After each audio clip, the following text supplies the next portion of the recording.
আমার বহু কাঙ্ক্ষিত পছন্দের বোম্বাই মরিচের আচারের রেসিপি নিয়ে আসছি। এখানে বোম্বাই মরিচ নিয়েছি প্রায় 30টার মতো, পানি ঝরিয়ে শুকিয়ে টিস্যু দিয়ে মুছে নিয়েছি। আর নিলাম সরিষা বাটা, টকের জন্য নিলাম আমসত্ব, আপনারা চাইলে তেঁতুলও ব্যবহার করতে পারেন। মরিচগুলো খুব ভালোভাবে মুছে নিয়েছি যেন কোনো রকম পানি না থাকে। সাথে নিয়েছি দেশি রসুন, রসুনগুলো সবগুলো ছোড়া ছাড়িয়ে নিয়েছি, এখানে প্রায় 250 গ্রাম আছে। আর সরিষার তেল নিলাম 250 গ্রাম। চলুন আচারটা তৈরি করি। ফ্রাই প্যানটা গরম হয়ে যাওয়ার পর পুরো 250 গ্রাম সরিষার তেল আমি পুরোটাই দিয়ে দিলাম। তেলটা একটু জাস্ট গরম হয়ে যাওয়ার পর সবগুলো রসুন দিয়ে দিলাম। এই আচারটা কিন্তু সব ধরনের খিচুড়ি, ভর্তা, ভাত যেভাবেই খায়, মুড়ি মাখা সব কিছুর সাথেই ভীষণ ভালো লাগে। তো একটু নেড়ে চেড়ে নিচ্ছি হালকা আঁচে, খুব বেশি আঁচ দিব না। আর কিছুক্ষণ নেড়ে চেড়ে নেওয়ার পরে কিন্তু এরকম ফেনা হয়ে যাবে, কারণ সরিষার তেলের সাথে যখনই রসুন পড়ে তখন এমনটাই হয়। যাই হোক, নেড়ে চেড়ে রাখতে হবে যেন রসুনটা লেগে না যায়। তার মধ্যে দিয়ে দিব এখন সরিষা বাটা। সরিষা বাটাটা আমি কিভাবে করেছি, আমি কিন্তু একটুও পানি ব্যবহার করিনি, ভিনেগার দিয়ে বেটেছি। আপনারাও সেম এইভাবেই করবেন, কারণ এই আচারে কোনো রকম পানি ব্যবহার করা হবে না। যেহেতু আমার সরিষা দিতে হবে, তাই আমি সরিষাটা হচ্ছে ভিনেগার দিয়ে বেটেছি। তারপর এখানে দিয়ে দিলাম রঙের জন্য একটু হলুদ আর স্বাদ মতো লবণ। যদিও কালারের জন্য এটাতে হলুদ না দিলেও সমস্যা নেই, এমনিতেই খুব সুন্দর একটা কালার আসে, তারপরও আমি একটু হলুদ দিলাম। আর এই যে প্রায় 30টার মতো বোম্বাই মরিচ আমি ধুয়ে হাতে গ্লাভস পরে তারপর হচ্ছে একটাকে 4টা করে ফালি করে নিয়েছি। মরিচগুলোর সাইজ দেখতেই পাচ্ছেন, মানে মিডিয়াম সাইজের ছিল। তারপর আমি 4টা করে ফালি করেছি এবং আমি চেয়েছি যে 2 রকম কালার থাকুক, লাল এবং সবুজ। তো আমি বেছে বেছে ওরকমটা এনেছি যেন একটু কালারফুল লাগে আচারটা দেখতে। তো এই তো এখন আমি বোম্বাই মরিচটা দিয়ে দিলাম, দিয়ে হচ্ছে ভালোভাবে একটু নেড়ে চেড়ে নিচ্ছি। আর পুরো আচারের প্রসেসটাই কিন্তু মিডিয়াম লো আঁচে করা হবে।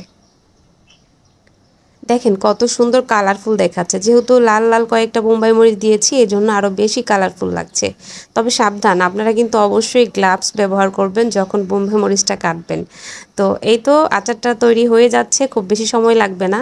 এই আচারটাতে আপনারা চাইলে তেঁতুল ভিনেগার দিয়ে গুলে তারপর এটা এখানে অ্যাড করতে পারেন, বাট আমার ঘরে অনেকগুলো আমসত্ত্ব ছিল, তাই আমি আমসত্ত্বগুলো ব্যবহার করব। আর আমি আমসত্ত্বগুলো কিন্তু টক করেই বানিয়েছিলাম, এটাতে খুব বেশি মিষ্টি অ্যাড করা নাই। এটার ভিডিও অলরেডি আপনারা অনেক আগেই দেখেছেন। তো আমি আমসত্ত্ব দিয়ে দিলাম এখন। এই আচারটা হবে টক এবং ঝাল, সাথে থাকবে দেশি রসুন এবং সরিষার তেল। সব কিছুর কম্বিনেশনে এই আচারটা এতটাই স্বাদ হয় আর এত সুন্দর ঘ্রাণ আসে।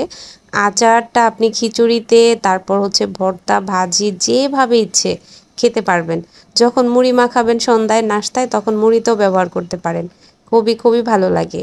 আর এখন আমি এটাতে পাঁচফোড়ন দিয়ে দিব। পাঁচফোড়নটা আমি আগে হালকা খোলায় ভেজে তারপর হচ্ছে গুঁড়ো করে নিয়েছি। পাঁচফোড়নটা হচ্ছে অনেক বেশি মিহি করবেন না, একটু দানাদার থাকলে যখন দাঁতের নিচে পড়ে খাওয়ার সময় তখন খেতে জাস্ট অনেক ভালো লাগে।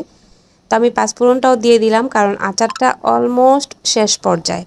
তো এখন হচ্ছে জাস্ট একটু নেড়ে চেড়ে নিব। আর এখন অ্যাড করে দিব একটু ভিনেগার। যদিও আমি আচারে কোনো রকম পানি ব্যবহার করিনি, তারপরও আচারটা যেন দীর্ঘদিন ভালো থাকে, নর্মাল ফ্রিজেও রাখতে হবে না, জাস্ট বাহিরেই ভালো থাকবে, এই জন্য আমি একটু ভিনেগার অ্যাড করে দিচ্ছি। তাতে আচারটাও ভালো থাকবে আর খেতেও কিন্তু ভালো লাগবে। তারপর এই যে নেড়ে চেড়ে কিছুক্ষণ জাল করে নিব। তারপর হচ্ছে এই আচারটা আমি যখন ঠান্ডা হবে তখন আমি একটা প্লাস্টিকের জার অথবা একটা কাচের বয়মে সংরক্ষণ করব। তবে আচার সবসময় কাচের বয়মে অনেক ভালো থাকে। তো আজকের এই বোম্বাই মরিচের আচারের রেসিপিটা কার কার ভালো লেগেছে অবশ্যই কিন্তু কমেন্ট করবেন। আর ফলো দিয়ে রাখবেন রুমির রান্নাঘর পেজে, তাহলে নিত্য নতুন আমি যে ভিডিওগুলো আপলোড করি আপনারা খুব সহজে পেয়ে যাবেন। আজকের এই আচারটা এতটা মুখরোচক, যারা বোম্বাই মরিচ খেতে পছন্দ করেন এবং যারা ঝাল খেতে পছন্দ করেন তারা কিন্তু একদম এটার প্রেমে পড়ে যাবেন। যেমন আমি যখন ভাত খাওয়ার রুচি নেই, তারপর একটু আচার নেই, সাথে ঘরে যাই থাকে তা একটু নিয়ে নিলে কিন্তু তৃপ্তি করে ভাত খাওয়া যায়। তো আচারটা রেডি হয়ে গিয়েছে এবং ঠান্ডা হয়ে যাওয়ার পর এটা আমি একদম বয়মে নিয়ে নিলাম। এই যে এতটুকু হয়েছে, আচারের পরিমাণ এতটুকু হয়েছে, বাট এটা কিন্তু একটু একটু করে খেলেই হয়ে যাবে, কারণ অনেক বেশি ঝাল থাকবে। তো এই তো পরিমাণ এরকম হয়েছে। আমি এখন এটা দীর্ঘদিন সংরক্ষণ করে, আল্লাহ যদি রিজিক দেয় দীর্ঘদিন, এটা আমি খাবো ইনশাআল্লাহ। আর আপনাদের কাছে যদি ভালো লাগে অবশ্যই লাইক কমেন্ট শেয়ার করে রুমি রান্নাঘরের পাশেই থাকবেন। আল্লাহ হাফেজ।